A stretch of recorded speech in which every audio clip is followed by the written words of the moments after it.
Olha, a primavera é a estação das flores, mas também o período em que aumentam os casos de doenças respiratórias, como rinite, asma. Quem tem sofre bastante, né? Você sabe por que isso acontece? Como se prevenir? Daniela Secom está de volta com a gente e esclarece essas dúvidas. Oi, Dani. Pois é, eu mesma já posso me acusar aqui, sofro bastante nessa época do ano, viu? Com rinite também, principalmente, a gente tem vários fatores, mudança do tempo, tem a questão da polinização das árvores, das flores, é a estação das flores, é uma estação muito bonita, mas tem muita gente que acaba sofrendo com ela. A gente sai do inverno onde a gripe, os resfriados são muito comuns por conta do frio, das aglomerações, e entra na primavera também precisando prestar muita atenção na nossa saúde respiratória. Por isso a gente convidou uma médica pneumologista, que é a doutora Manuela. Ela está aqui com a gente, vai conversar um pouquinho sobre. Manuela, eu gostaria que você explicasse para a gente quais são os fatores e por que a primavera, apesar de tão bonita, faz um pouquinho mal para a nossa respiração. Bem-vinda.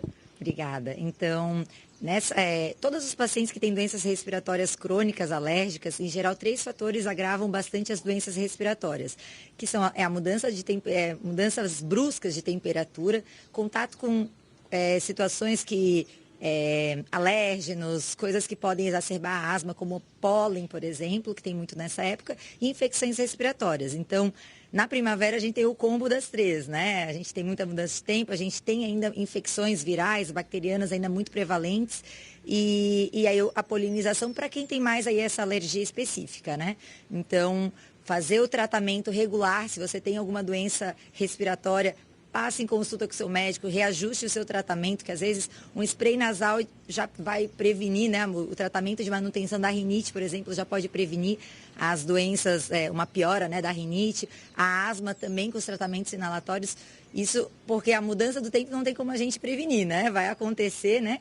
Cuidados em casa, com o ambiente, com ácaros, isso é o que a gente pode fazer, mas tem situações que a gente não consegue, né? Está além do nosso controle, né? Isso que eu ia te perguntar, muitas vezes esse momento também acaba marcando aquela troca de guarda-roupa, né? A gente tira as roupas do inverno, guarda numa caixa e passa as do verão para baixo. Tem alguma orientação também com relação, como você comentou, à limpeza da casa, para evitar esse acúmulo de poeira, de ácaros também? Então, assim, a gente sempre recomenda quando vai limpar a casa, evitar a vassoura, né? Porque a vassoura levanta poeira, né? Então, panos úmidos para limpar a casa. O ambiente, o nosso quarto, né? Ser um ambiente mais clean. Então, evitar tapete, evitar cortina, evitar coisas que acumulam poeira, né? Livros, deixar na cabeceira só o que está lendo, não deixar muitos livros, porque tudo isso acumula.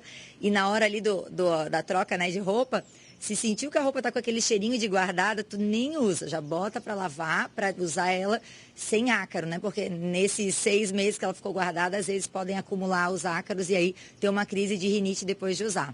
A gente fala muito sobre a rinite, mas gostaria que você explicasse um pouquinho sobre ela também, porque que acomete tanta gente e qual que é a diferença dela para um resfriado, por exemplo? Então, assim, essa pergunta é bem comum no consultório a diferença é que a infecção geralmente dá sintoma sistêmico. Então, você vai acordar cansado, prostrado, às vezes pode ter uma febre, uma febrícula. A rinite não, a rinite é o sintoma nasal, é local. Então vai ter coriza, o nariz trancar, espirro, pode coçar olho, mas não vai sentir aquela dor de garganta forte, não vai sentir o corpo cansado, que aí é a grande diferenciação para uma infecção, né? A rinite é uma doença crônica, alérgica, de base em geral, as rinites alérgicas, né? Então é uma inflamação local que ela aumenta essa inflamação sempre que tu for exposto a coisas que te dão alergia, né? Mas também, como eu falei anteriormente, mudança de tempo, as infecções também exacerbam.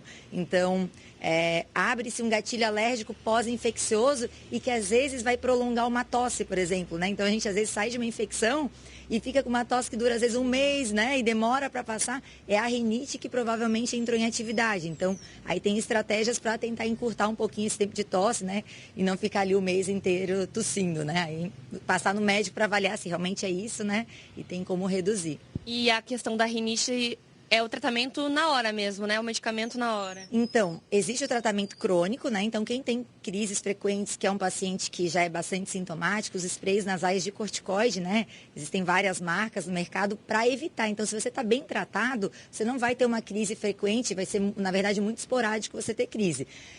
Se a tua rinite é muito leve, aí muitos pacientes acabam não tratando, Mas se tem uma crise, você vai precisar do antialérgico, spray nasal, então é todo o tratamento de crise. O que é o melhor?